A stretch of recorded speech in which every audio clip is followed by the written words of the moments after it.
जय हिंद दोस्तों। आज की इस वीडियो में हम बात करेंगे कि कैसे भारत में मुस्लिम शासन की शुरुआत हुई थी। तो चलिए शुरुआत करते हैं मोहम्मद घोरी से कि किस तरह उसने अपने साम्राज्य का विस्तार किया।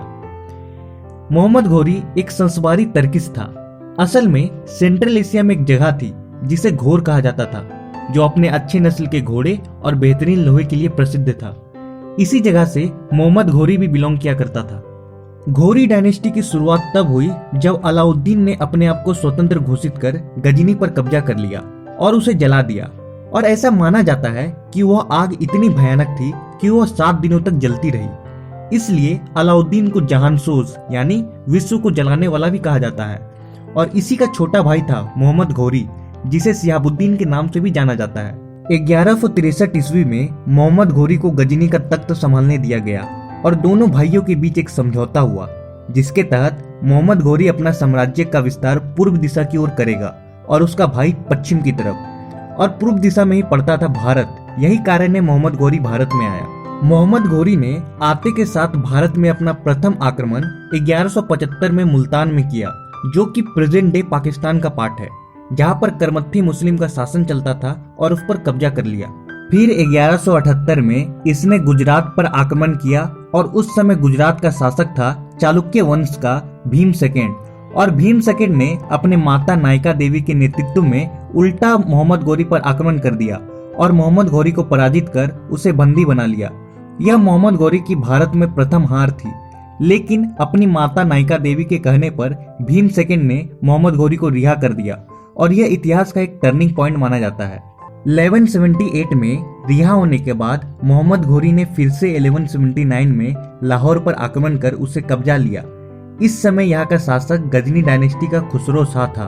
और इतना ही नहीं, 1179 में ही उसने सिंध और कश्मीर पर कब्जा कर उसे भी अपने साम्राज्य का हिस्सा बना लिया। इतना कुछ कब्जा लेने के बाद वो लगभग 10 साल तक शांत रहा और फिर 1188 में उसने भटिंडा पर आक्रमण कर तवर हिंद फोर्ट को अपने कब्जे में ले लिया। लेकिन इसी फोर्ट पर चौहान डायनेस्टी के पृथ्वीराज चौहान अपना दावा किया करते थे और यही से शुरुआत हुई इन दोनों की क्लैश की। चंद्र बरदाई, जो कि पृथ्वीराज चौहान का कोर्ट राइटर था, उसने एक किताब लिखी जिसे पृथ्वीराज रासो के नाम से जाना जाता है, जिसमें उन्होंने बताया कि मोहम्मद घोरी और पृथ्वीराज चौहान के बीच 16 बार युद्ध हुआ, जिसमें पृथ्वीराज हर बार मोहम्मद घोरी को पराजित कर देते थे और मोहम्मद घोरी हर बार पृथ्वीराज चौहान से माफी मांगकर अपनी जान बचा लेता था। लेकिन कई इतिहासकारों का यह मानना है कि उनके बीच 2 बार ही युद्ध हुआ, जो कि बैटल ऑफ तराइन के नाम से जाना जाता है, जिसमें से फर्स्ट बैटल ऑफ तराइन 1191 में हुआ, जिसमें मोहम्मद घोरी को पृथ्वीराज चौहान ने हरा दिया और मोहम्मद घोरी ने माफी मांगकर अपनी जान बचा ली। फिर 1192 में पृथ्वीराज और मोहम्मद घोरी के बीच फिर से युद्ध हुआ और मोहम्मद घोरी ने इस बार घरवाल डायनेस्टी के जयचंद की मदद से पृथ्वीराज को हरा दिया और 1192 में भारत में मुस्लिम रूल की स्थापना की और 1193 में दिल्ली को अपना कैपिटल बना लिया। अब मोहम्मद घोरी तो वापस लौट गया, लेकिन उसके 4 प्रिय स्लेव्स थे, जो थे कुतुबुद्दीन ऐबक, यल्दौज, कुबाचा और बख्तियार खिलजी, जिसमें से कुतुबुद्दीन ऐबक सबसे प्रिय था क्योंकि वह उसका दामाद भी था और उसे कुतुबुद्दीन ऐबक को अपना साम्राज्य की देखभाल के लिए छोड़ दिया। और कुतुबुद्दीन ने 1194 में पहला मॉस्क कुव्वतुल इस्लाम की स्थापना की और मोहम्मद घोरी के साम्राज्य को धीरे धीरे विस्तार किया। लेकिन 1206 ईस्वी में मोहम्मद घोरी की मृत्यु हो जाती है और भारत में शुरुआत होती है दिल्ली सल्तनत की।